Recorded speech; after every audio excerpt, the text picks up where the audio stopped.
Welcome back to another episode of Net Talk in a new environment. It's weird. It's weird. And A new guest. Well, not an old new guest. guest. But not an old guest. That would be an insult, and I would never say such a thing. That's fair, though. That's real fair. You would say that, though. But we're coming to you from MSAC post game, post Vipers, Adelaide Storm. Great game here. There was some idiot talking over the microphone the whole game, though, in stadium. Maybe He had no idea what was going on. the running joke is that the last person that did it had a few too many beers before they did MC. Maybe you should have had a couple. Oh, yeah, I probably should have. Would have made it a bit smoother. And we're today, quick rundown. We'll just hit you with the normal things that we always do. We haven't introduced ourselves, Alex. Oh, sorry. I'm Alex. That's so true. we I'm always Alex. do. Welcome. I'm Mitch. Welcome. And I'm Nathan. Welcome. Yeah, esteemed guest now in person. It's good to be back. Yeah. Second time round. Am I the Yeah. first repeat guest? No, we actually. Oh, no. I was so Sorry. excited. No, It's you're funny, not. the guest that you recommended to us was Yeah. actually the first repeat Oh, guest. okay. Well, Sketch that's just on me, isn't it? Yeah. We had Liam Sketcher in like near back-to-back weeks. I think, didn't we have him? And then it was like 2 weeks and we're like, let's just wasn't- ask him again what's happening. But it wasn't planned because it was like... it was like... I was messaging, asking him a Mid-record. question. He's like, what are you doing right now? And I was like, we're about to record. He's like, he just calls me. And then he was like, get me on. And I was like, Yeah. all right, cool. Yeah. So we're in MSAC. It's a great day for Nathan all round. No, I was helping coach the men's team too, so it was a bit of a 50-50. Yeah. Can't relate. That's all right. We'll get to it. You can sit on that bench too. Oh, there's probably not room actually. No, with the there's subs. enough No. assistant coaches on the men's bench, I think. Yeah. No. Slay and Shane, we have to do it. Same shame. Got to do it every week. You can go first. I like that as the ritual coming back. The new standard. Me go first. Slay getting to talk over a microphone at the stadium. That was good fun. Even though I feel really bad that like I was the one in charge of the big presentation for a player reaching their 200 game milestone, which will hit definitely. I feel bad. That was good. Was it? I thought it was good. Because we just got to play someone else's video that they had made, which was lovely. Yeah. The shame can probably be that second half, like flubbing every second word over a microphone. So you'd save that just for the women's And game. every Yeah, now and thanks. again, though, it was so much fun. Every now and again, I channeled a little bit of a previous commentator and I went, wow-wee, or just like the wah-wah, just a couple of times, which was good fun. Yeah, okay, fair enough. How's your time been, Mitch? My slay can be bad day. It was bad. Might have to be two shames. Well, shame, we lost. I would say lost in 5, which I'm used to saying, but we lost 5-0, which is a new thing for me. I think it's the first time we've ever done it. Correct me if I'm wrong. On the women's side or the men's side? I never played the new format. I was gonna say, so yes. it happened to me as a player. I was like, no. A couple Yeah. of 3-0s though, for sure. And second, I'll give it a slay. I like how well run these are becoming. Like I like even though short format, we can talk about that, but I like it's very tight. It's good event. Like there's lots of people here today. The MC was okay. The rest of it was good. What about you, Nathan? Oh, I think it's the slays, the way the girls played. The Storm girls played today. They were really good, and it was just a full 5 sets. We got everyone on the court, and that's exactly what you want leading into finals. Yeah. I'm going to say it is a shame that we can't take all probably 13 girls we have in our squad to finals. It's just going to be it's so tough. Yeah. Taking 10, and it just gets tougher when you play everyone and everyone does well a lot Yeah, of the time and bring something new. So that is a shame. So. Yeah, you girls certainly played well. I think there's a bit of rubbing in going on. Oh, fair game. Of course. Yeah. Wow. It was you've got such a deep team, I reckon, the Adelaide Storm women. I've not seen a more versatile group. It's just... I do think you girls are the most versatile of the league. Yeah, I think we have a number of girls who can play multiple positions. Yeah. Mainly on that opposite sort of outside in different situations. Or one of the outsides also played libero the first 2 rounds as well. So Yeah, I remember that. we do definitely have some versatility in the team, which again, when you got 10 players, makes it super useful at times. Yeah. And today was probably the first time throughout the season we really sort of tested that, and they came up trumps. They were all good. Yeah, even really complimenting the play within chaos is just because we always say you're a tremendous defensive side and whatever, but it's just navigating the transition ball was amazing today. I think it was the best I'd seen this season, just because there was a few really long rallies where it was just like chaos, but it was just who navigated that the best, and it was the Storm women today. Because like we went to WA last week, the Vipers women, and I remember thinking WA is a team that are really comfortable being messy, but I think that a trophy really goes to you girls. Some of the bullshit. It was just like I think there was Chloe Jarvis throwing a hand up to a ball that was touched off a block, getting it perfect into like 2.5, and then setting a fast offense was just outrageously good. And like, didn't happen once or twice. It was like regularly throughout the game. You girls just are very comfortable doing things like that. But the question is if we kill the ball a bit quicker in the rally, do we not have as many opportunities to do that? And I would probably argue that's why WA sit at the top of the ladder. Yeah. It's because they probably finish those points a bit quicker. Yeah, which is the name of the game, isn't it? So I still think, exactly. You got to do what we did today as well at certain times, but you'd obviously want to transition and finish that ball as quick as you can. And that's something to work on. But you girls certainly looked comfortable. Until we now get to finals, where we move back to a more standard format, still to 18 points, but it's win by 2, correct? Mm-hmm. It is. And it's best of 5. So the rally win percentage comes back to being really probably more important. Yeah. And you have to be clear. Like, I feel like, how many times do you get golden point this season? We only found it maybe 3 times. Once, I think. Only once. Okay. Yeah. I think what also changes your power plays, because you have 3 for 5 sets, you're playing 5 sets, and now you've got 3, and we saw a bit of a change last year, whereas people would use it in the first 3 sets. But in the boys' semi-finals, I think the very first one, they didn't play the first 2 sets. WA went 2-0 down and then won 3-2. That might also be against Victoria as well, wasn't it? But it was just a different way of doing it. And they sort of played the long game, which was pretty risky in hindsight. Yeah. And I've noticed, I don't know if you've noticed it, you might have as well, people... Because in the regular season last year, no one called power plays in the first 2 sets. You would save it until the 3 sets after. Whereas this year, everyone's a little bit more trigger happy on go and get that confirmed 2 championship points if you're in a favourable. That's what I found. Sort of what we leaned into. Did you see like a similar kind of thing? I don't think we did per se, but I think in general, yes, over the league that was a bit more. The power play is just an interesting dynamic. I know. Even some of the SA girls were talking about how well the Vic men used theirs last week against Perth, and they just used it to sort of roll over the top of them, which again is risky, because if you use it when you're down and you don't get that advantage and win the set, you've played a power play and lost the set, and you're at a real disadvantage. So it's almost it's not a roll of the dice, because obviously there's other factors, but it almost is to an extent. So it's real interesting, isn't it? Yeah. Well, it's such a weird energy when you come out of it as well, going 1 from 3, and it's like, you just finished dead even then. At least your points, it's like not even too out. bad. But then there's not been many power plays where people have cleaned up all 3. Well, I was literally about to. Yeah, I feel like you're going to comment on it. You did this today, and I couldn't believe not even luck, just how clutch you girls were in those 3 points. But also, our only opportunity to go 5-0 against another team was against Canberra. We were, I think, 12, they were 11, and they called power play on their serve, mind you. A lot of teams sort of have figured out that unless you got your best server back there, it's ill-advised. You want to be calling it when you're siding out. So they called it on Holly Uren's serve, and she went 3 back-to-back aces, took them to 17, and then won the first set. Yeah. It was like, what do you do? Like, good on you. Well, I saw maybe from the side, you guys have maybe thought about using it on servers a little bit today. A couple of times it maybe came to mind. We got to a stage where we had to, because we got to 11. We won. It was sort of like we were serving at 10, and it's just like, well, whatever happens this point, we're playing at next point. And sort of got to that stage where we wanted to keep the momentum rolling without adding the power play, because we didn't need to, and then we could just use that as not last resort. That sounds weird, but like just that last little bit just to bonus it up. Yeah, exactly. Because I feel like the power play can, as much as gain your momentum, it can lose your momentum in many ways. So it's important not to play it too early at times. Yeah, we talked about it being like, it adds pressure. It can do both things. If you call it on your serve, it can add you pressure. If you call it on their best server, it can add them pressure. It's like how you play with it.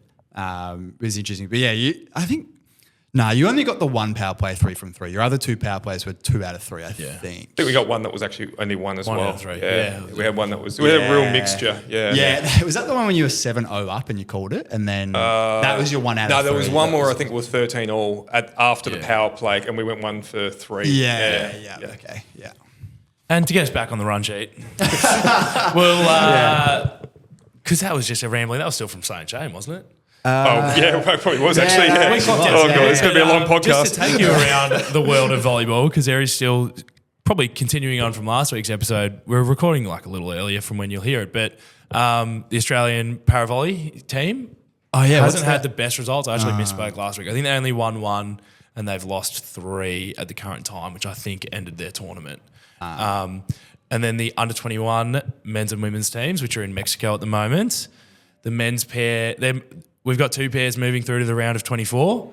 The men's pair, James Kay of Viper and Finley Bennett, an Adelaide Storm. Last week I also misspoke and said that they weren't partners, but They actually are. they weren't partnered together when I first saw them training camp or something. I feel like you're right because we looked thinking they were going to be and then they weren't and we were like, oh. Yeah, and They do change it around a bit though. Yeah. So it might but depend it on might age have just been at the groups start of the training camp and I get that locked in my brain. But the unfortunate thing, the other 2 partnerships that went over there for the men's and women didn't make it out of qualification, it's a tough ask. Qualification tournament's always so hard.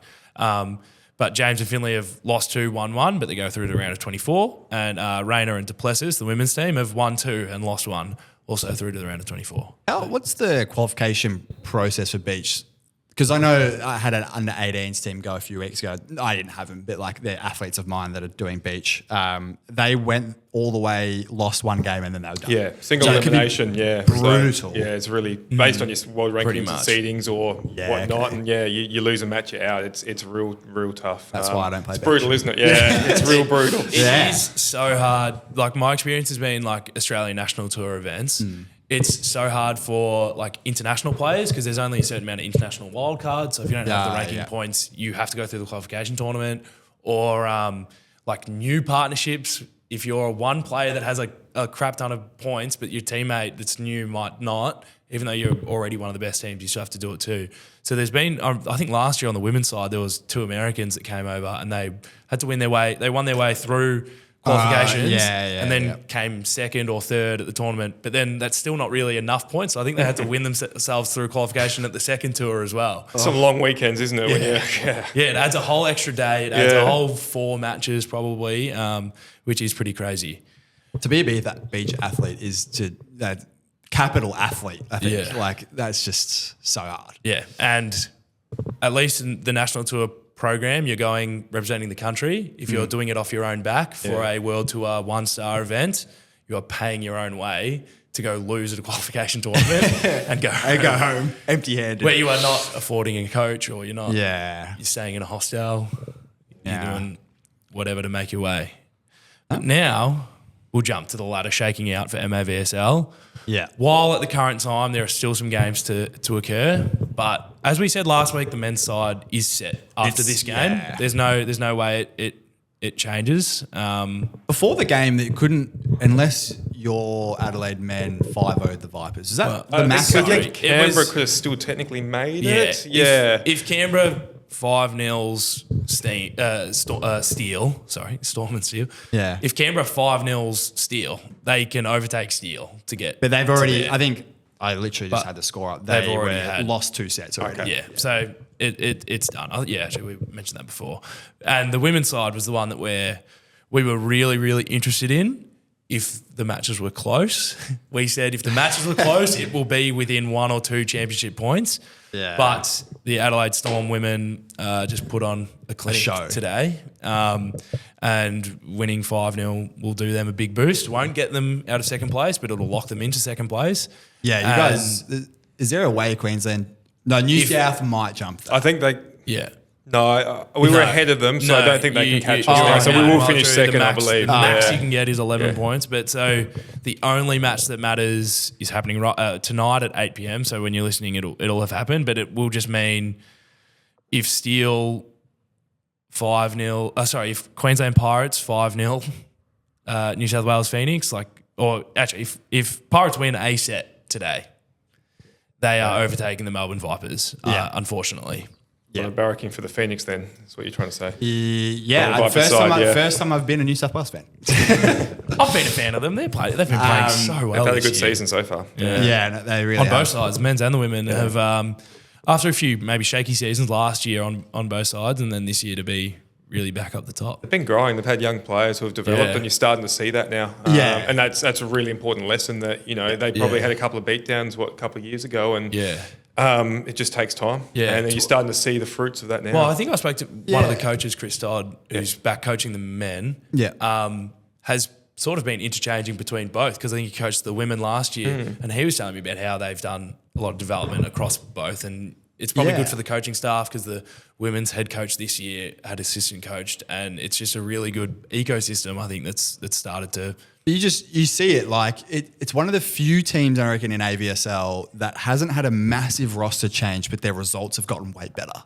Like the fact that they're second or third they'll be third now on the ladder on the women's but they've got mostly the same roster is pretty remarkable. Yeah. And they're second on the men's, but they could potentially get to first, depending on the other results. Like they're one championship point behind first. Yeah, wow. Which would be amazing. That's incredible. Yeah. The Steel men are 4-0 up on the Canberra Heat at the moment. Okay. So that is locked in, I reckon. Yeah, well, then maybe New South Wales will fall to third, which is also still possible. It happens. Yeah, Steel might. So the Steel men are 4-0 up. Yeah. They will probably jump to first on the ladder. They could do that. They're only 2 championship points behind Pirates, who are currently first. So the Pirates men might win comfortably as well, but the top 4 for the men are definitely locked in. Definitely set. 5th place for the women is most likely going to be the Vipers, unfortunately, but could be Queensland if New South Wales turn up the Heat, which it would be sick. It is. I think the league. It sort of feels weird because I know we've spoken about the league doesn't actually feel as strong as previous years, maybe per se, but I don't know. There might be a bit more parity in the skill level that the floor has come up a little bit. We were talking about this before. I feel like this is a weird way to describe it, but teams aren't as pointy. Like teams' averages are a lot more centered around a core group as opposed to having 1 or 2 main players, like your Tom Heptonstalls, your Nathan Roberts, your Paul Sandersons, you really, really, really experienced players that are not carrying teams, but are very high-end ceiling. I feel like the ceiling has come down a little bit, but the average is sort of going up, which is why we're seeing a really tight ladder this year. Does it look like that to you? Yeah, I think so. I think it's a bit closer than what it has been for sure. And last week, you wouldn't have picked the Vipers probably to beat the Steel 4-1. But then I looked at the way the Vipers played today, and I've seen the Steel play and went, okay, yeah, that's possible because it just who shows up on the day essentially. Whereas I felt like in the last couple of years, 80% of the time, you could probably pick who the winner was going to be. Yeah. Well, I think we muddied the water a little bit last week talking about how this system works in this league where winning and losing doesn't matter. You obviously want to win more than you lose, but it is really rewarding. As we saw last year, Pirates snuck into finals because largely a lot of their top players were missing, absent during the regular season on the men's side. Yeah. And actually the women's also went from 4th to winning. Where you just have to get to the finals and then you could still do it. But this year, everyone's been a little bit closer where the Melbourne Vipers are sitting at 2 wins and they're potentially going to be in second or on the ladder or third on the ladder because the consistency is a lot more valued. Yeah.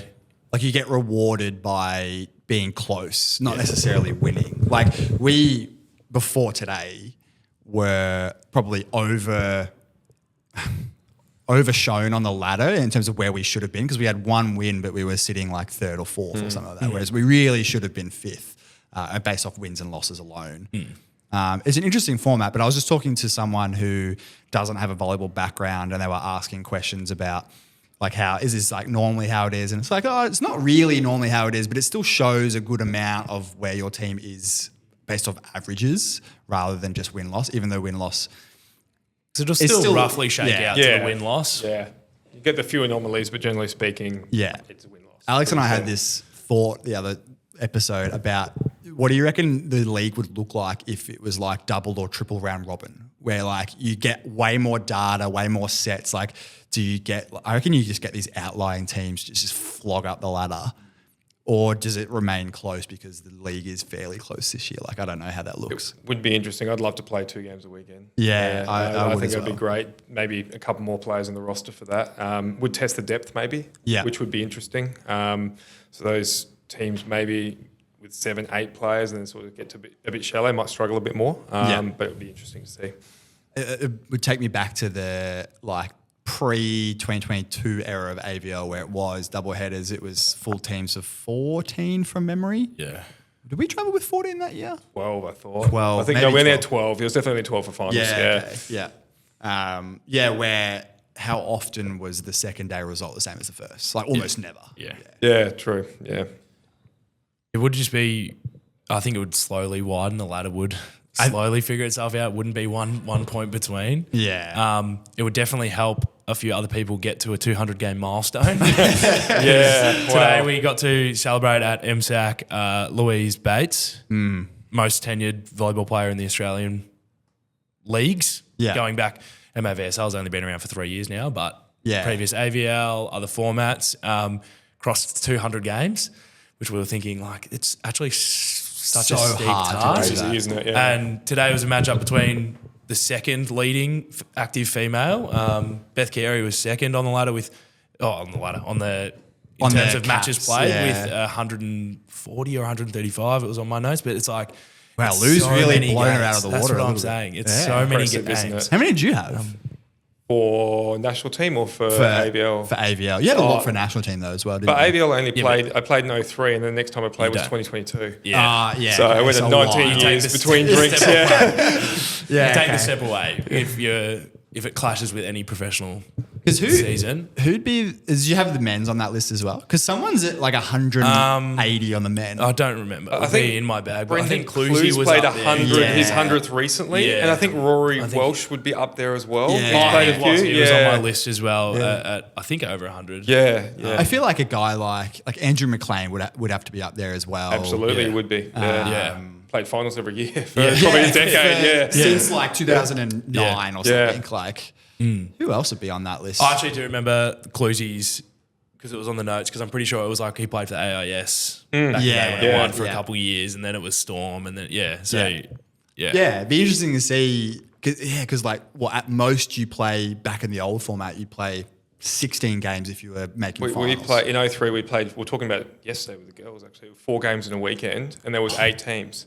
Oh, So that's jeez. what 4 sevens, 28, and then Yeah. finals. So it was 31 games for the season. Oh, that's more than state And we league. had 8 players at the AIS, and I played opposite. So it was just long weekends. Long weekends. That's where he gets his shoulder from. Yeah. Young. My nose still hurts. It's like looking at professional leagues. I still don't know how I look at the Japanese league and see that they play Like 80 55 games or something. Yeah. Like you're playing doubleheader weekends as well. I guess your body just built. I mean, you get used to it. Yeah, Yeah. you get used to it. I would love to see a state league play 30 games though. Nah, I'm all right. I can't take that. No, I'd struggle. I couldn't even. I had 3 games a day at uni nationals for 4 days a day. He looked You're like, struggling for a different reason, though. yeah, and he looked like death. Yeah, probably Yeah, looked it like didn't look death. too good. Yeah. We're going to throw around the league, I think, to sort of name and celebrate the players that have performed really well this year. Look through some of the top performers at each position. We don't really want to give a strict all-star 7. Not yet. A, because it's really difficult. Extremely. Yeah, it is And actually. B, because I think the discussion's probably the important bit of acknowledging players that get their teams to finals because it is such a funny way to get to finals and then it just only matters here like 1 game and you're done.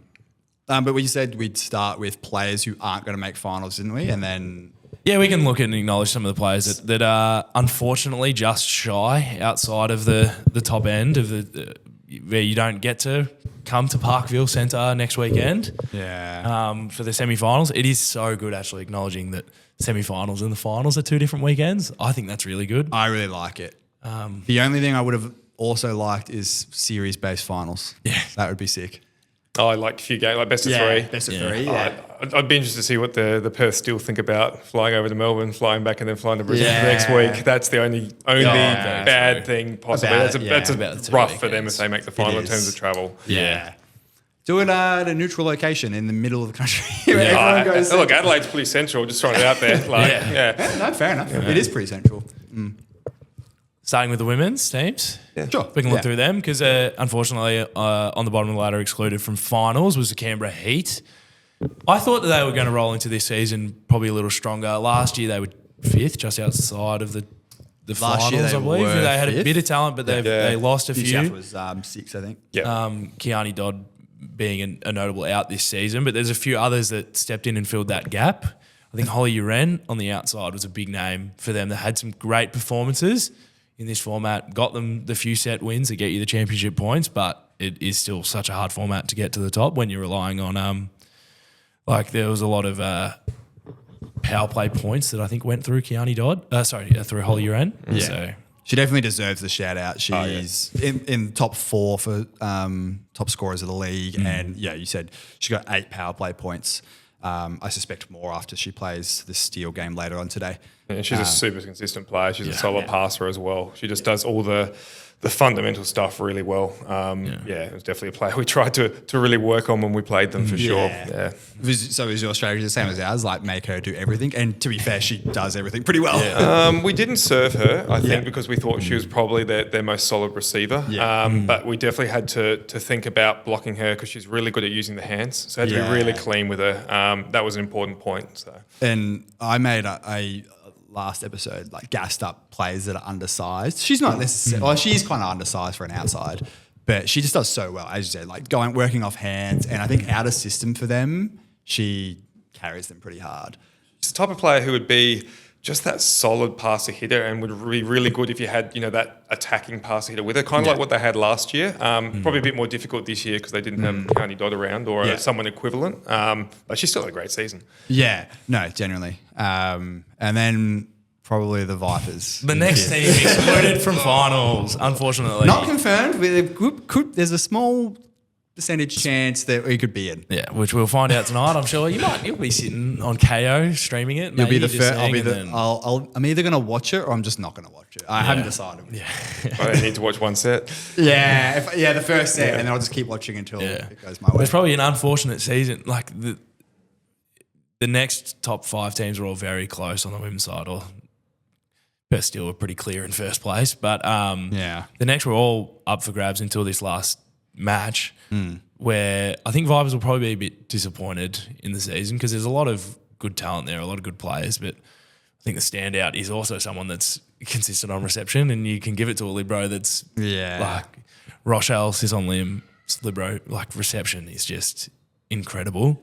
I think, correct me if I'm wrong because you are an opposition coach, but I reckon almost every opposition team would probably say that Roshi is our best player. I just think she does so much. And like her defense today, like you guys, gave us a good whack today, but you would have given us a more solid whack if we didn't have Roshi. Like just her ability to keep us in the game, to give us opportunities. We didn't take them, but we got them because I think of her. Covers so much court. That's the thing that's most impressive. So not only is she passing pretty good and defending crazy balls constantly, she's covering a lot of court as well. So that's just really impressive. And look, we're obviously trying not to serve her, and that's no secret to anyone in the league, I wouldn't think. But she still managed to pass probably 20, 30 balls each time because she's taking both seams. She's quick. She's obviously the last couple of seasons just been excellent. I think she was in the All-Star 7 team last year. I can't remember. I think she was. She was, and that was well deserved. And she would be very close this year, if not there. Yeah. I am thinking of one rally in my head where we attacked at a position 4 5 times and got roofed 5 times. But Roshi picked it up every time. And we're sitting there on the bench like, let's set somewhere else. Come on. Yeah, she's really good. Yeah. I mean, I was able to get up stats for the amount of positive passing percentage, and she's in the top 5. She's actually at 5th. There's a few other good names up there. Holly Uren's actually second on that over the previous 4 rounds. It's an Adelaide Storm player at the top of the list. She's constantly at the top there. Yeah, she'll be mentioned. She'll definitely be mentioned. We'll come back to hit that, and it's a very, they're like the Vipers team. Other players that, were pretty notable. There was maybe too much talent at the stick of the left side because you got to have a bit of a rotating cast. We did a little bit. Different people stood into the role when needed. I think Someone who flew under the radar a little bit is probably Meg Runnicus. She, again, we go talking about like undersized players. She's an undersized middle, but her work rate is outrageous. Like I think she blocked you guys quite a few times, probably more than what probably most would expect when you see a middle of her size. But her work rate is just outrageously. From memory, she was top couple in blocking. I think she and is. Coming into this game, we had a big focus on. We thought the Vipers. Probably their best asset was maybe their blocking. They did that very well. So we were definitely really focused on not letting them get to us on that. So I think she was the top blocker for your team as well. At that point She's the top blocker of the league. There you go. Yeah. She's got 12 and she would have got like 4 or 5 more today, I reckon. Yeah. So she really flew under the radar. Well, of some teams, we don't get to use her that much on the attack. But she really works hard. And now we can throw through the top 4 women's teams. It'll be in finals, where Nathan has some conflicts of interest because he'll be don't I? Yeah. He'll be planning against each and every one of these people we name. Keep a high level. Keep a high level. Yeah, if you hear your name, watch out. I've got no No skin in the game. No, I've got no restriction. I've got no handcuff on. You're done for the year too. Yeah, I'm a free agent.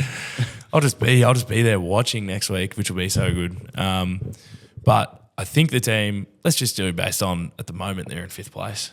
But they'll probably climb that ladder at least to 4th. We're banking on is the Queensland Pirates, who I think have one big standout player across all their games. They've had a bit of an up and down season where they've had a few poor performances where this one player has still played pretty well. They've had some good performances led by this player, and I think it has to be Emma Burton as their big standout. Yeah. Who would have to be considered in the top opposites on the women's side. Yeah, I agree. Absolutely. She's outrageous. Yeah, she's always consistent. They don't. I mean, like a lot of the women's team, they might double sub so that we don't have, a back row attacker. But she's more than capable of hitting that back row ball constantly and consistently, and that's maybe the differential between a lot of the opposites in the league. She's always been super consistent. She's been the same this year. It is a big gap in opposites at this level, the semi-professional or like the top league in Australia, is the amount of threat you are when you're in backcourt. Because if you have an opposite that can do that, then your team looks so different. I'm trying to think about like big standout opposites. I was actually can't even. The head coach of Storm was pretty good at that back in the day. We were actually watching some highlights videos this morning. It was quite funny. Oh, really? Yeah. She'll love me telling everyone that. Yeah. Wonderful. But I actually just trying to think about it. There wouldn't be an opposite in the women's league at the moment that can terminate from backcourt like she can. I just don't know. I was like, Shelby Maher has a few. Yeah. I think Shelby Maher would be a close Yeah, second. I still just feel like Emma Burton she just tees off from front and back really. You feel better with her doing that probably than any other opposite in the league. I'd say. Yeah. And look, Shelby kind of also does that passing aspect too. She's not always hitting the back her away. She's hitting the pipe sometimes too. So it's sort of like that combined role, which she does really well. But I found it so, full transparency, found it so weird scouting WA because they do play very differently to any other team. They're the passing opposite. They have a pass hitter that doesn't pass because of it. And she runs the back A. It's very interesting. But anyways, continue.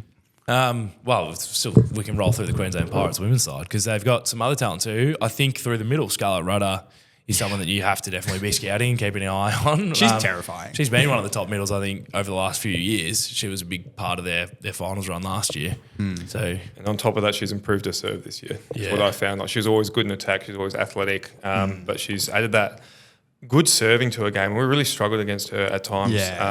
So it's just something else to add. We thought we were going to use power plays against her serve, and then we rolled into that game and we were like, oh, no, we can't do that. She's figured out her serve.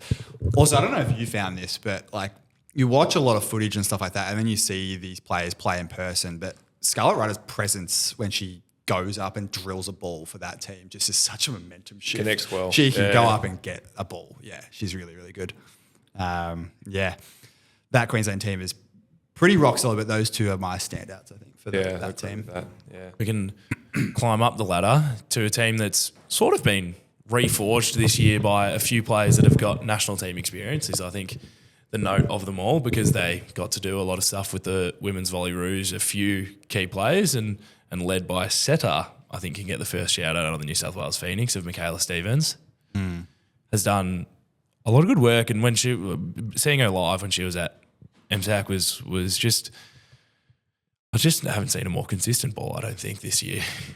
She puts the hitters regularly in their best spots. Like, I feel like some setters, especially when the ball is like fast, they tend to like give that speed out and it sort of puts your hitters on a little bit of a foam box. I feel like Michaela, at least for me watching her, she really keeps the tempo similar. I don't know. Would you describe that as the same? Or? Yeah, I would. And I think it's a composure thing. So with a young team, because they do have a lot of young players, especially attackers, having a setter that's composed and can consistently put a ball in a good position, in particular those scramble ones. So even if it's a dig set or a set off the net, it's always in a pretty good hitting zone, and then they sort of go to work from there. So that's really important with a young team. Yeah. Yeah, well, And someone that's excelled at that and been helped by that is on the outside, Matuana Gibbons.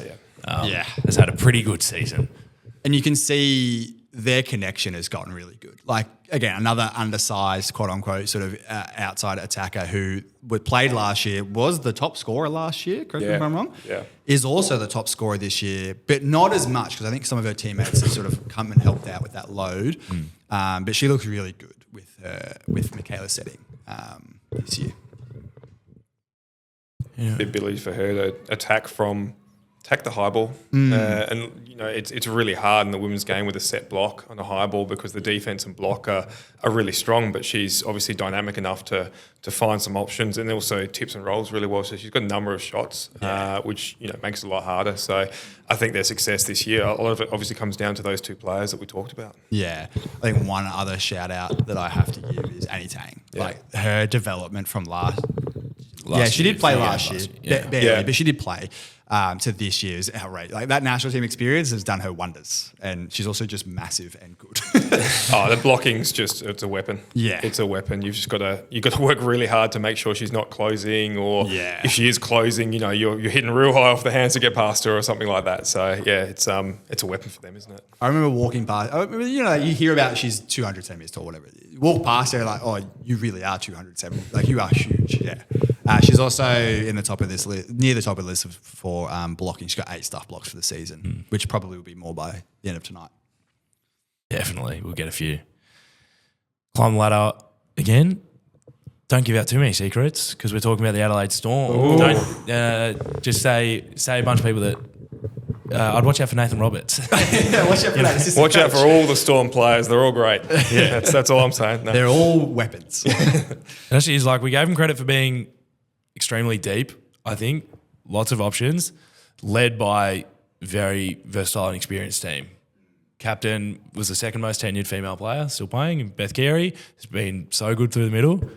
Vicky Wright was really good today and has been good over this year and previous seasons. And then someone that was the one that was leading reception, which is a very hard role as a pass hitter. But Rebecca Reeve has been so standout, I think. Yeah, she's just a consistent player. She's that rock on the outside that you can rely on pretty much every game, especially in that reception. She's always putting the ball in the setter's head. And, you know, you said before that obviously Beth and Vicky have been really good. And a lot of that comes down to the passing, and she's a big part of that. Well, it's just like the passing is like, you know, especially with Rebecca Reeve, her passing's outrageous, but she's also in the top 10 scorers. Yeah. To have a pass hitter that can pass that well and just go and score all the time is pretty outrageous. I need to shout out your libero though. Chloe Jarvis is pretty good. The stuff I was seeing her do today, I was like, oh, damn, you are pretty good. Yeah, she's had a good few games, that's for sure. Yeah. And because we actually we had Danusha Sipapojo play the first 2 games as libero, and we went back to Danusha playing the outside and having a swing, and then Chloe into libero, and it just seems to work for whatever reason. It just seems to solidify that reception. Obviously, when you think about adding Beck Reeve too, so it's just a really interesting dynamic having those 3 doing all the majority of the passing, and then obviously bring Tara Mayland or Ruby Van Loo off the bench as well. And like you said, maybe our strength is our depth more than anything. I think you certainly flexed it today, and Tara Mayland needs a shout out as well. She is really good from the right side. That's where you're playing her today. She played a bit of pass hit, a bit of opposite. Did a bit of both. She was subbing with the opposite, but played left. Also, she played a set pass hitter, set as opposite, but played right side as well. Then they made that swap point to point, and it's credit to the coaches. One of the things navigating a deeper team or a stronger team is sometimes players feel a bit uncomfortable when something changes or something different. But that's what I'm saying. The communication and the comfort on court is incredible. Like the defensive touch doesn't get that good and the scramble doesn't get that good if people aren't comfortable moving around each other and trusting that other people are there. And it's been good the last couple of rounds. Yeah, and that's why I made the comparison before about like you girls look really good being messy. Is like I really noticed it today because WA, if you make that comparison at the moment, they are comfortable being messy, but they've only got the same sort of 6-7 players. Whereas I feel like you girls are maybe got the edge being a bit deeper, but looking a little bit more comfortable. I don't know. I want to see that matchup. This is why we need series finals, so we can see you playing more than once. All these things. That would be interesting. Yeah. So moving on to WA, they do have the 7 odd players that are just like they all have their time to shine when they play. Like they all do. They all contribute. I think my favourite contribution in that is probably Caitlin Winkup. I think another player that I just was like watched a lot of footage of, scouted as much as I could, and just sort of saw her in person. I was like, well, you are like actually outrageously good. Just does it all and quite young as well. It's her ability to terminate the ball. Is probably the difference. And we found that when we played against them. She played really well against us, and we kind of struggled to stop her. And attacks the name of the game in a big way. So when she does that, it's pretty hard. And then you just put the rest of the team in who are ultra solid players. That's at worst ultra solid players. It just gets real difficult. Hopefully, if we do play again this year, it's a little different. But it would definitely be putting some work into her for sure. Yeah. They've only got 4 at the current time. They'll be playing in half an hour, but they've only got 4 sets against them for the year. Yeah, wow, that's impressive. So that's because they've won almost every game 4-1, correct? Yeah. Because you took a set. We took a set. Yeah. We took a set. Pirates New South Wales took a set. Yeah, it is 4-1. I think every week. New South. 4-1. Yeah, New South. Well, that's fine. You need to win 3 to win a match, so looking good for finals then.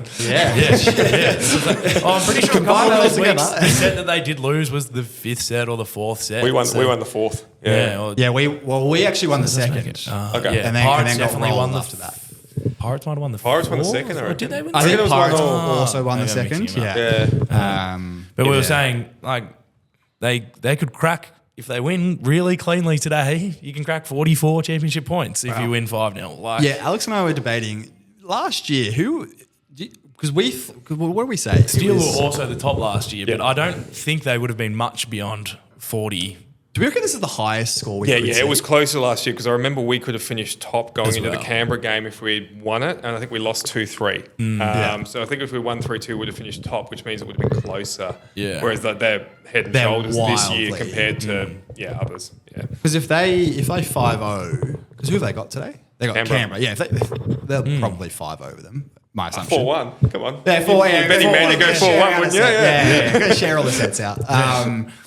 Are they going to crack 50? No. They're going to crack 40. The most they can get is 44 if they get a bonus. It's from a maximum of 45 if they get a bonus. And that's from a maximum of 55. Yeah. If you get 11 each. Yeah. But can you get a double bonus point if you win by more than 40? New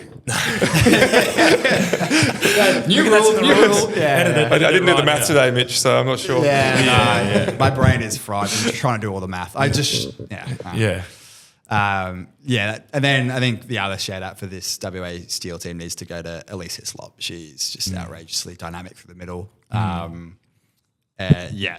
be a middle in the top, top 5 scorers is outrageous. The next top middle is 10th place, and that's Scarlett Rudder. So that is pretty good. Yeah.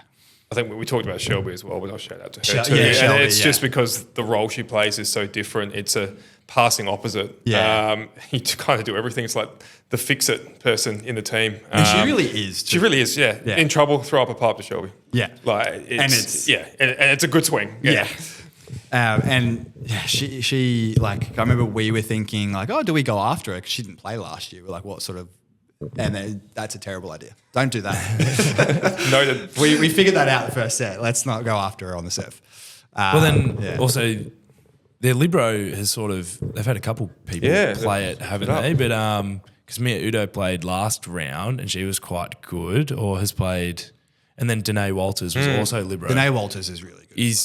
Probably Both their their libero for liberos. finals. I don't assume, know but- because we had the first not Danae, the other libero play against Mate. us Udo, in Adelaide. She was excellent. So it's going to be interesting to see who they take next week. They've actually alternated each round. Yeah, wow. Danae Walters played round 1, Udo round 2, and Danae round 3, and Udo round 4, and we'll see who starts in round wow. 5. Maybe they just like rock off every training. Who's playing this weekend? No, cool. Because they seriously could. They're both outrageously good. Yeah. Just do what the Storm do and take 3 or 4 liberos to the team. Just take a play them on the passing outside. unit. Yeah. Just be the libero team. You got 7 players plus 3 liberos. Oh, liberos are just the best people on court, so they can do whatever they want. Yeah. We always say I reckon liberos have the hardest arm swing because they save their arms except for warm-ups. If you see someone hitting a ball in warm-up really hard, they're probably a libero. I've been trying to convince Roshi to do it all year, but she just won't. Won't hit a ball. Nah, she won't hit a ball. Damn. I just want to see her go up and fist the ball as hard as she can. Should we move on to the men? Move to the men's side. Adelaide Storm, unfortunately, finals hopes didn't come to be this year. They needed a certain assistant coach to kid up, I reckon. Oh, yeah, no, I'm not sure about that. I was only there for this week. Didn't help much. I saw your assistant. I was going to go up and be like, I'm sure they've got a jersey if you ask nicely. Get the medical certificate. He's on the O2 form. No, I'm not on the O2 form this year. They got me last year with that one, and I was all of a sudden playing first round against WA when I didn't expect to, but didn't fall for that one this year. Didn't want to get roped in again. No. There's still a lot of talent through this Storm team. It's probably unfortunate that I really wanted to see him, but I didn't get to see him live today because he was one of the beach volleyball players we named. Finley Bennett had a really good season last year, sort of trying to take that opposite spot away from Regan Fathers last year. There were two really good opposite. That was a really good opposite battle that happened last year, and then unfortunately neither of them are available this year. Finley Bennett was available for some of it. But that probably makes it a little bit difficult. But he was so good across the first couple of rounds where he got to play. And then on liberos being the best player, Ben Williamson has had maybe not the top tier year that he's wanted, but he's been pretty good. And recently married. Yes, last week. Really? Last week, I was at the wedding. I was one of the groomsmen at the wedding last week. That's why he didn't make the travel over to New South Wales last weekend. He couldn't, considering it was the next day they had to travel. Poor Simon Code and Chloe and Danusha were on the 6 a.m. flight in the morning of the game. It was a bit rough. brutal, So we can blame Ben for that. That's how New South Wales got 5-0. We'll say that. We'll say that. It all makes sense. That's the reason. Yeah, sure. I think Simon Coate needs a shout out on that absolutely. team as well. We play against him every year at Warrnambool, and he's very difficult to play against. But he's your guys' top scorer. Yeah, he's that rock for us as well as that pass hitter. Yeah. He can hit, he can serve, he can He does pass, he does it all. Really, really solid player. Oh, he hit some good angles today. He did. He hit a couple of nice ones. Wow. Yeah, I remember thinking like, he does that at Warrnambool as well. Probably harder. He's had the off season to cool the shoulder down. Unfortunate for you guys this year, but I think we spoke about it a few episodes ago. It's just sort of what happens when you lose because you lost yourself, Will Mercer, Harry, Regan, Cooper. Yeah, that's 5 very experienced players. Yeah, it's tough. Yeah, especially in this format, as we probably talked about in other episodes, where there's only 10 players, and if 5 of them are starting, you don't get a chance to maybe develop some of the other players. Actually, Ryan Scudder as well is another one who's missing. Yeah, so Scudder, when you think about it, there's a lot of guys, and it's tough to come in and gel straight away because it's not a long season. You don't have a long prep time. But hopefully the boys are better for the season and they'll improve next year. Well, you got watching you guys today. You guys, not like you guys are terrible. You No, guys look good. no. You guys could very well get these younger guys on, play the same team next year, and do like a New South Wales. Led 4 of the 5 sets, I think, today. Yeah. It was just the first set we were down. It was just the consistency at the end, and that just reeks of inexperience at times. Yeah. Just wanting it and not really just being precise of what you need to do at the end of the set. Yeah. So it's not far off. It's just you just got to learn that a little bit, and Just the sometimes you got to small learn the moments. lesson before you get there. Yeah. The one thing I will say, I mean, you were on the bench, so you would know, but like the ill-timed missed serves, I think killed you guys today. I don't think the boys would have been proud with probably their serving today. It probably wasn't their best day for that. But that's not a hard problem to go and fix. No, exactly. Yeah, Well, on the like, in a tough format to maintain rosters, the next team also out of finals as the results happen live. Canberra Heat has actually maintained a bit of the talent from last year, like the Beard brothers and Rex Merriweather, like returning from previous year where they didn't get, well, they got bad results last year. Now they're on the edge of finals. Yeah. Maybe you can see them progressing even further if you can keep maintaining that culture. Yeah, and they got Nick Bourgeard. Oh, back Bourgeot's back. Yeah, so like that's handy. Trav Pass was on the roster. Where was he? I think they're just throwing everyone on the roster over there. He didn't get conned by the O2. No. Well, maybe he's playing today. Who knows? We're still in the home round today, so I didn't see him on the court. Okay. I think we joked about that last week because if they won 5-0, it's just like bring in everyone that's on the roster. Trav, if you're listening, we'd love to have you back. Come on, mate, next year. Yeah, let's put Trav back in the right side and let him go score 35 points. he certainly pulled out that against us a few years back. Well, that against us in the final, unfortunately, in AVL. He was magnificent that day, and I have nightmares still from it. Yeah, he was just unbelievable that day. Yeah. My nightmares from that Canberra Heat team is me blocking Nick and falling for his 2-ball and him setting Trav on the back A and having no block. Yeah. That's my nightmare. Happens. Yeah, it happens. Yeah. And then wasn't there? Oh, you mentioned the Beer Brothers. They've had a pretty good season because they played last year and they were okay. But like again, 2 players, you could probably say they've developed development. Absolutely, young guys developing, just playing. Well, on the talking about the Phoenix women having a very good setter that's experienced and can handle those situations when you have a young team. Last year, they also just had a young setter as well, who's now getting overseas experience at a club with a few other Australians. Tom McKinney. Tom McKinney. Yeah. That was a young team across the board. But now Nick Bourgeot is a big help there too, with a lot of experience. So. They've had a decent season with the exception of probably that first game in Adelaide. They're probably unhappy with how they played. We ended up 4-0 and were 1 point from 5-0 and a bonus point. Yeah. Since then, they've been real competitive. Really good. Yeah. Well, it's not like they're far from making finals. Like they've made finals. Yeah. They're probably, ruining that first game. Yeah. They're probably looking back and going, all right, we were a lot closer than we were last year. That feels good. Who's next, Alex? Well, since the other result has come in, it probably means the ladder's a bit more set. But we'll just go by sort of who was already sitting at 4th place because it's the Vipers. Who,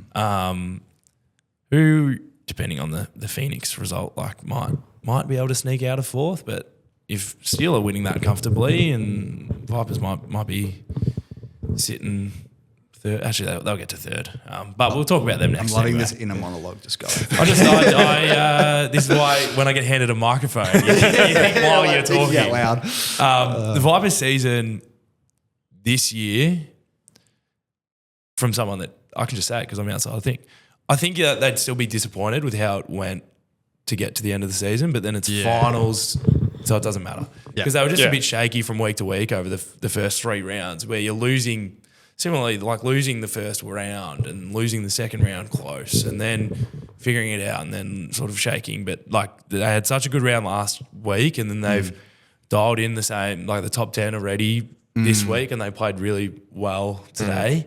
That when you get to finals, it doesn't matter how you got there as long as you now are consistent and ready to win. You want to be doing it that way rather than have a great start to the season, be shaky coming into finals. So they can go in with confidence after today. They got the first 4 sets and, again, got some guys, so a bit of a run, some time on court, and you never know when you need that in finals. So I think they've set themselves up nicely the last 2 weeks. And they got a young star firing pretty quick this year as a debutant, Louis Calicolio. He needs the biggest shout out for this team, I think. I think without him, this team looks far worse off. Yeah, a bit funnier because they had a couple of injuries across a few spots. So Louis slotting in as the right side, even though he's like more of a pass hitter. But it then gives the freedom for the passing line to be the other passers who are pretty good. Manjot Singh is a tremendous passer, and both of the Libros that have alternated now, or swapped last week and this week, are both quite good service reception. And I feel like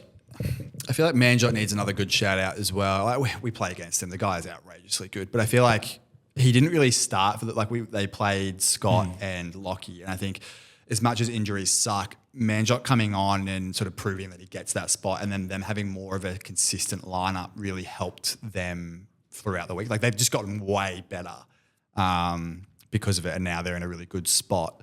So I think Manjot and Louis are the two, and Lockie Bray like being the other outside. Looks like that trio of the outside group just working really well together, especially out of system. I feel like you guys probably found that today. Yeah. Out of system, the boys are pretty good at going, and that's where we broke down a bit more. They managed to finish points in difficult situations, whereas we probably didn't, and that was probably the difference, especially towards in the sets. So I did note they did that really well today. Yeah, because like you and I, their head coach really well. He loves to score out of system, and I also find it really funny that the trio of them, they attack very differently out of system. Like Manjot hits from quite a low point and will expose a block, whereas Lockie's on top of the block and Louis outside of the block finding angle. Like they're just three very different sort of attackers. Yeah, Manjot is the frustrating one where you see blockers look at their hand and go, yeah, I could have pressed into the cross and I would have blocked it. And it's like, but he just always finds a little gap somehow. Every little spot. Yeah, the only people that can block Manjot, their last names are Van Gemst. Yeah. I blocked him for one set in our grand final last year, and then I went back to being bad. I roofed him in our pool game last year, and I'll never forget it. And he turned to me and said, "It's your birthday." Yeah, like, that's my birthday. Remember? That's what they all said to me after we won. Yeah. Smart asses. Right, we can roll up through WA Steel. All right, who finished top of the ladder last year on the men's side, and were a bit down, trading 3 wins and 2 losses. We'll probably maybe push them to be in second, depending on how the Phoenix go. So it'll be interesting to see who the finals matchups are in semis. But Perth Steel is one of those ones at the start of the year for speculation. You see their O2 form and you go, there's a lot of really good names on there. Yeah. Obviously, they all have actual volleyball commitments, which makes it really difficult for a league like this. But the other players have still stepped into those roles really strong. Dylan Wood, being a pass hitter, had a pretty good season this year. Really shined in some moments, and then obviously he's a friend of the show, so we always shout him out. The strongest is Jose through the middle. He has been really good. Yeah, and he's always just a big presence in that team, I think. And same with Dill. Like Dill, coming off of his first pro season in Denmark, correct me if I'm wrong, he'll probably flame me if I got it correct. Wrong. I think, and like he's traditionally played right side for this WA team, like under Tom, and when Tom didn't play, it was, when we played them, it was like him and then Piggott and Kai were the pass hitters. So him going to the left side in this team, I think makes them look really good. Yep. He is very solid on the pass. And I noticed it when I watched the Vipers guys serve him and serve him and serve him and just go, all right, this isn't working. Even though they were winning, it was like, all right, we've got to serve someone else. Dill. And then when he's passing well, you see Jose. That's why it's funny, because maybe the gap on the Perth Steel is the right side. Dan Piggott has slotted into being their opposite when he previously had the pass hitting role. Yeah. And then they rotate through him and Matt Pallett. It's been a good pick-up, Matt Pallett. Yeah. He's actually he was probably the more solid pass hitter when they came to Adelaide, I thought. He looked real good. And I think he rotates and hits some of the back arrays as well, and they just sort of work their way through that system. They do it well. I'm just looking at the Perth and Canberra game for the men's. It's a golden point in the 5th set, 7-0. I think this must be like a Perth cultural thing, because both of their teams have really good distribution among their attackers. Yeah. If you're looking at the men, the Matt Pallett, Jose and Dill are all together on about 40-odd points for the season. Yeah. Which is like, that's what you want, a middle, an outside and your opposite. Yeah, I mean, it's pretty crazy to be getting your middle up in the same echelon of attackers, but he gets a lot of usage. Yeah. It was 5-0 to Perth Steel. Oh wow. Yeah. Makes it interesting. I think you're right. Dill, Matt, and Jose get a good shout out there. Who's second? New South Wales Phoenix. Yeah, that's a big. That's a big jump. It's a good performance from them. And this year they're similar to the women. They've got mostly a very similar team. They've lost one half of the Garretts. Yeah. I mean, he only played 2 rounds last year, didn't he? And still was top 10 on the top scoring list. Yeah, he was still getting up there. He got a lot of attacks in those first couple of rounds. But the other Garrett, Fraser Garrett, has picked up a big offensive load this year as sort of that. I guess we spoke about it a little bit, like the offensive pass hitter. I mean, he's still a pretty good passer, but then lets their other pass hitter, Rob Murdoch, just sort of sit back and sort of be more of the consistent guy that can just also be there. Yeah. He's the top scorer for the entire league, and it's not close. Yeah. He is 20 points above Lewis, who is. I would assume he's probably the best server too in terms of aces. I think you're right. He's been super solid on serve, and I reckon they used him coming into serve on the break point a lot for good reason. Yeah. So Lewis and Fraser are tied for the same amount of aces and ace percentage. No surprise to anyone. Fraser serves a little bit more than Lewis does, which probably tells you scores a little bit more. At least puts them out of system. Percentage is a tiny bit lower. So but you're right. I've seen Fraser go back and just rip serves, and is really good at it.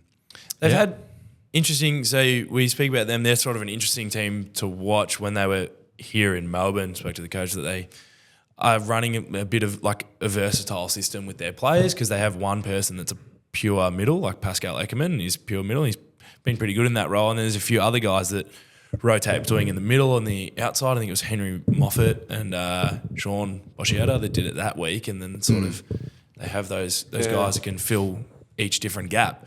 And it's probably interesting that they do that when they also have like flexibility at the setter position. I think Jack Kroll has been their go-to setter this season. I think I like him the most in that specific team. Seth Chen really managed that team well in the round that was in Victoria. But it is having different options and still being consistent enough to be getting yourself into second place at the end of last round, and maybe they'll stay in second. Maybe they can climb, but. I'm just looking at this list now for blocking stats, and Pascal Eckermann is on top of the ladder with 12 total blocks. And he would be, I think, the biggest difference from this year to last year is I think New South Wales struggled to get their middles going last year, and this year he's been allowed to be really good, which has made the difference. One of the many difference makers in that team, I think. And Jack Kroll is a Uni Nationals superstar. I knew you were going to say that. I was waiting for Alex to bring up uni games. We need like a timer for like when you bring it up. It's just the most important tournament of the year, isn't it? Sure. Moving on to Queensland. Consistent again, aren't they? They're just a similar team. A lot of the same names, a lot of the same faces. Seeing more of them though. Because Ben Bell didn't really set a lot last year because he went down with an ankle injury. Was that last year or the year before? Last year, I remember last year he only, I think, played 2 games. And, got back just before finals or 4 finals only. Who else on that team also didn't play a whole lot? There was Mitch Tully also came. didn't They bolstered up for finals essentially. It's unfortunate. Tyler Nix went his first pro season was to the Denmark. middle. He left, but Sam Pittarino slotted into that position well last year, and he's sort of maintained a bit of consistency this year. Has been good, but then they've also brought in Ben Carlton, who was playing overseas. I know he was in college at some stage. I thought it was Charleston, but I don't know where he was after was that. there and then had a pro contract somewhere and then came back. Someone will correct. Because I remember he was coming from somewhere into the Pirates team that went to Asian Champions League. Okay. He slotted into that team because he was one of the people where I was like, I always forget the eligibility rules because I was like, you didn't play for Pirates, but you could bring whoever you wanted into that team. I think they're pretty relaxed for us. We're just an all-star AVL team there. AVSL team, We're not beating any of the Japanese teams. No. There's a lot of good teams in that tournament. It's cool to say you get to play against Mazursky though. Well, one year I had an offer to go and play for an Iraqi team. It didn't end up going. I had something on it, timing wasn't right, but I thought that might have been real interesting. Really fun. Didn't we talk about that, how there are no eligible, so like not Iranian, but one of the Middle Eastern clubs just pulled in like It'd be a Qatari team. We always pull in like 5 or 6 different players from all over. It was like they didn't play a single game for them in their regular season, but bring all these guys on a contract. We should just do that. Good little bank account top up. At the end of the season. Good little bonus. Why not? Get the shoulder out for one little tournament and then do it. And did we name Steve McDonald through the middle, who is actually, maybe this is usual, I don't remember him being at the top of the service list last year, but he's third in terms of number of aces over the first 4 matches. Wow, that is impressive. Yeah, and he's a great blocker, top of the league in terms of. Sorry, was he top of the league in terms of blocks? That was Pascal. Ekman But he's up there. He's top 4. He's just shy of 2 Perth Steel medals. It shows you the difference a little bit between like the male and female game is the blocking, like the positions is very interesting. But also of note for the Queensland, and this is probably where they get a lot of success, Steve McDonald is their highest scorer as a middle. That's interesting. Yeah. So he is above Jack McIntosh, who's setter turned opposite for the AVL team, and Ben Carlton. Yeah. which is interesting. Jack McIntosh is an interesting player. Watching him play, played a bit of opposite against us. I've been told he passes hits as well. I think he's their second setter. Just does it all. Yeah, he's sort of come out of the woodwork to an extent because he wasn't playing last year. I think he was injured. Someone told me he might have been injured for a little while. Maybe that's why he wasn't around for a bit. But he was super solid when he came to Adelaide. Just because I'm from there, I occasionally see the BVC Bears volleyball club from Queensland. They post their game. I occasionally watch them. So he's their main setter. Yeah. So to be your main club setter, and then is similar to Tom Martin, I guess, where you go to AVL and then just get the shoulder out. And in talking about when we talked about Perth Steel having the 3-prong attackers all at similar kill percentages, like their top 3 attackers are all at 11 point. Like Steve McDonald's at 11.8 points a match. Jack McIntosh is at 11.5. Ben Cullen's at 11.2. It's like a similar 3-prong. But Bradley Sting's at 7.7 for the points a match, but he missed a few matches. Correct, has he? No, I thought I think he's been there. Yeah. They play mostly the same roster, but Sam Peterino and Jack McIntosh switch every now and again. And we saw their new libero last week, Brian Manugian.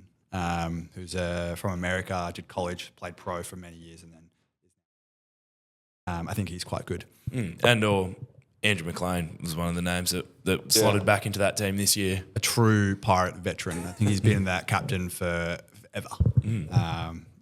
They're just solid. I think they've just always been solid. They've had the culture for it. And again, to have your middle be your top scorer is pretty impressive. I don't know how many teams you've been in. Say none. Yeah, pretty much none. Yeah. If that's what being a middle was, I think a lot more people would want to be. I was thinking that. Maybe middles who then went and played opposite through the back row or something like that, but there's not many of them.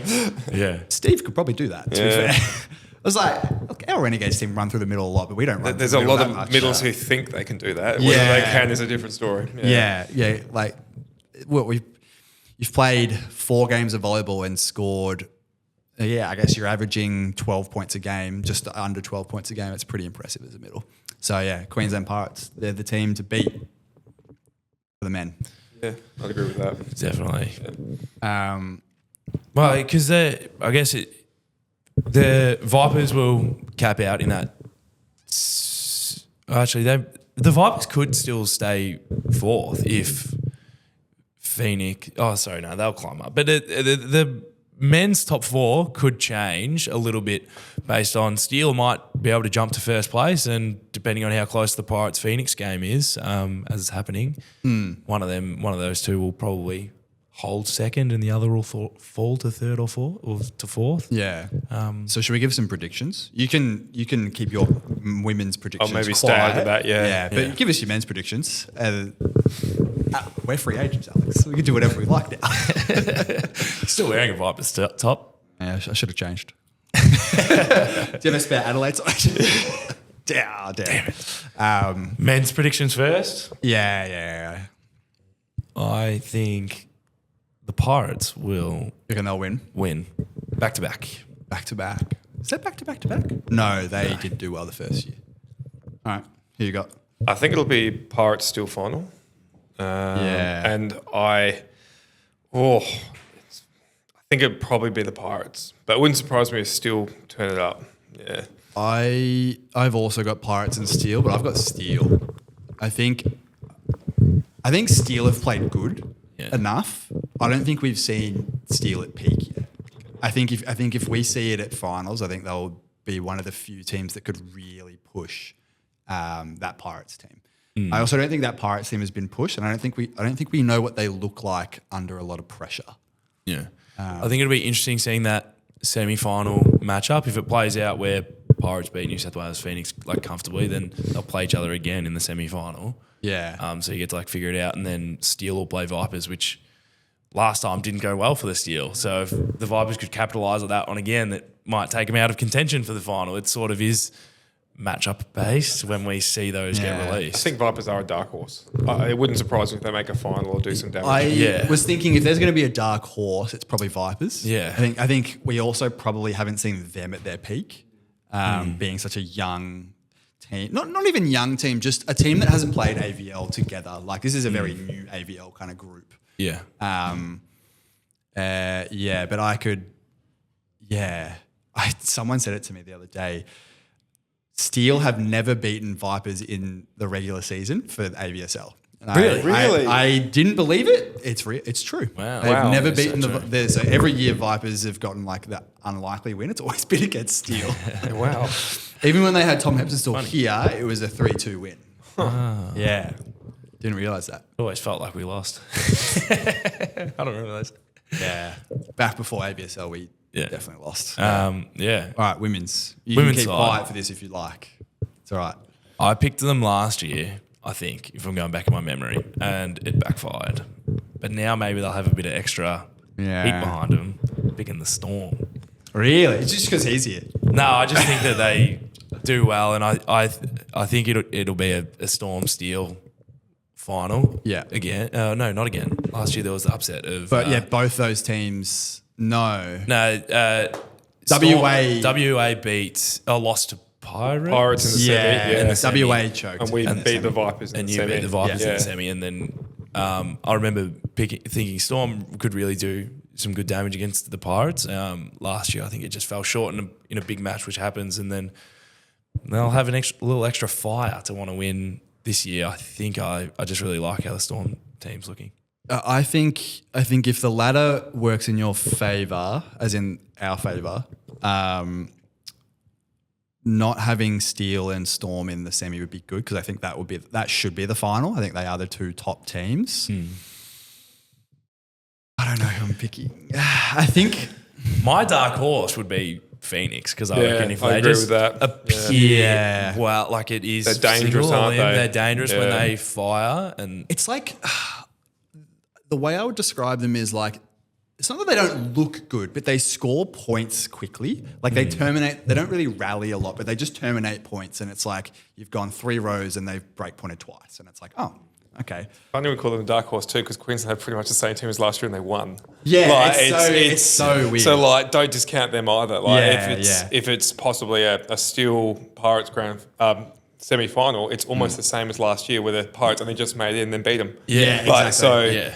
that could happen. I in my head, I don't see it happening, but I probably didn't see it happening last year either. Yeah. So you just never know. I think top 4 women's looks really good. Like it looks like genuinely anyone's game.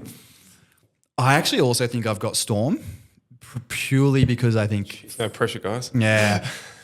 for seeing you're an assistant coach. It's not yeah. Oh, okay, yeah. This guy needs to know his Myself earn your responsibility there. I mean, got the easy job. I think now that I've seen every team in person, I think you guys look the most comfortable and the most versatile. And I think previously it has been teams with the strongest sort of 6-7 players because you only got a roster of 10. They go with it, like it's favoured Queensland a little bit more for just they're the team, and WA actually for having like 6 or 7 players they just ride with. And that's just how they go. What are we laughing at? nothing.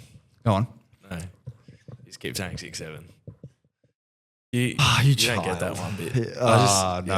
Yeah. My brain's been rotted. Yeah, rotten from TikTok. Yeah. I think this year the league is like everyone's playing a little bit different and everyone's exploiting weaknesses a little bit more.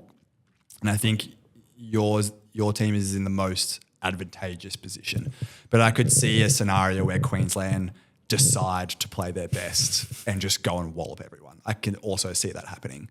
I could see, WA is still doing that too. Or New South Wales. Yeah, I can see any of Actually, those. every team I can sort of see actually any has of those a 4 teams. Yeah, It is really good. I reckon this year each team has their identity on men and women's On women, side. yeah. They have an identity.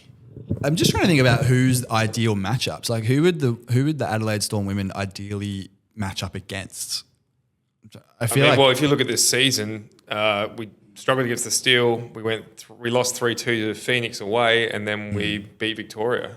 Yeah. So you'd say Victoria off the back of that, but Yeah. you saw it in all the other seasons that didn't matter when you got to the finals. So everyone plays different. You play who's put in front of you, essentially, and you go from there. Yeah. Yeah.